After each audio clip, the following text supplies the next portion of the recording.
Hey everyone, it's Cory McCarthy and thank you for tuning in.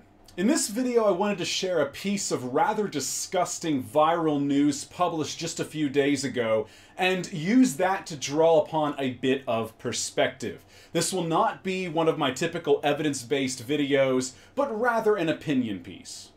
As published in USA Today, a man was tucking into his meal on a flight from Melbourne to Wellington on February 26th when he bit into a human tooth that was in his portion of rice. The passenger was quoted by the Australian Associated Press as saying, "I threw my guts up. For the rest of the flight I was not well. Just the idea of having someone else's body part in my food is not nice." Look, I don't blame the dude. This is, after all, cringe-inducing and certainly calls into question Singapore Airlines' food hygiene protocols, but this dude's reaction is not too dissimilar to what you witness from people confronted by other cultures, such as those in Taiwan, Vietnam, Korea, and China who consume cat and dog meat as actually pictured here. Or people who consume fried tarantulas in Cambodia, grasshoppers in Thailand, wasp-filled biscuits in Japan, or grubworms in Australia.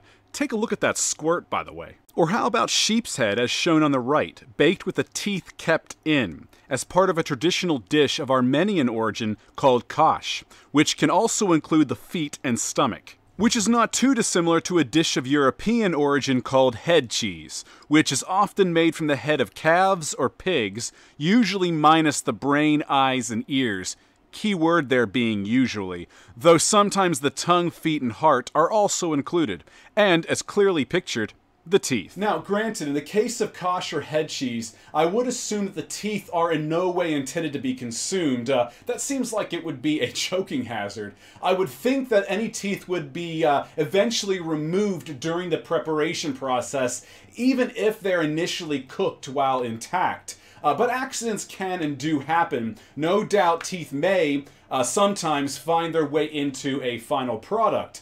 Much like that tooth, through some combination of poor hygiene and carelessness, accidentally found its way into that Aussie dude's rice. But a tooth is a tooth is a tooth. They're all made from some combination of calcium, phosphorus, and other minerals, regardless if that tooth comes from a human, a sheep, a cow, a pig, or even the fucking Loch Ness Monster. It's a damn tooth. Folks cringe when they discover that even today there are tribes such as the Korowai from West Papua that are believed to consume human flesh, a culinary practice that had endured up through the 19th century by a variety of indigenous people, such as those located in the South Pacific. It's all conditioning, I know, but as a vegan I always find it curious when people experience such an intense visceral reaction to putting one particular body part or animal into their mouths, but not another.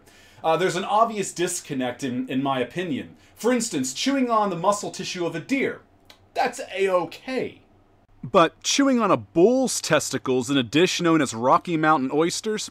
Instant retch. I mean, unless you like having bull's nuts in your mouth. You never know with some people. That dish does exist after all. And who knew a cup of balls contained so much protein? Anyway, that news article about the tooth incident just got me thinking about this disconnect that people have, especially with that dude being quoted, just the idea of having someone else's body part in my mouth is not nice. I mean, are, say, the ribs of a cow, the breast of a chicken, or the loin of a pig not body parts? All were cut from the corpse of a slaughtered animal, no? All were once part of a whole body but are now in your food. Yet they don't cause the psychosomatic illness that an accidental tooth in the mouth or the flesh of a dog or cat or fried spider induces in the majority of folks. Outliers excluded, of course, as there will always be outliers. Frankly, it's all disgusting to me, whether it be a human's or a sheep's tooth or a chicken's leg or the flank of a cat. At this point, having gone nearly 17 years without a bite of meat, the mere thought of it repulses me. Luckily, that can remain just a thought, as it is established that an appropriately planned vegan diet is healthful, nutritionally adequate, and may even provide health benefits for the prevention and treatment of certain diseases, such as ischemic heart disease, type 2 diabetes, hypertension, certain types of cancer, and obesity. regardless of what Dr. Mushrooms may have told you. Anyway, I'd love to hear your thoughts and comments on this topic, so do leave them below. And for the folks in my audience who eat meat, are there any meat dishes from any culture that you find cringeworthy? Be honest. And how do you reconcile that disparate reaction? And are there any meat eaters in my audience who genuinely do not enjoy consuming animal flesh? If so, what is stopping you from going vegan? Let's get some discussion going. Also, don't forget to like this video if you found it interesting, and also subscribe to this channel if you have not already, and press the bell button for notifications and check back here weekly. All three avenues will help ensure that you don't miss any new content from me. And check out the video description for links to my products and services, as well as my affiliate links such as Amazon and other ways that you can show your support to me and my channel if you genuinely enjoy and get use from what I provide here.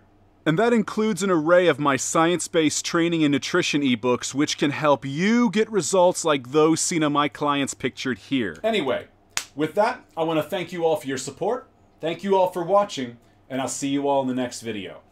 Take care.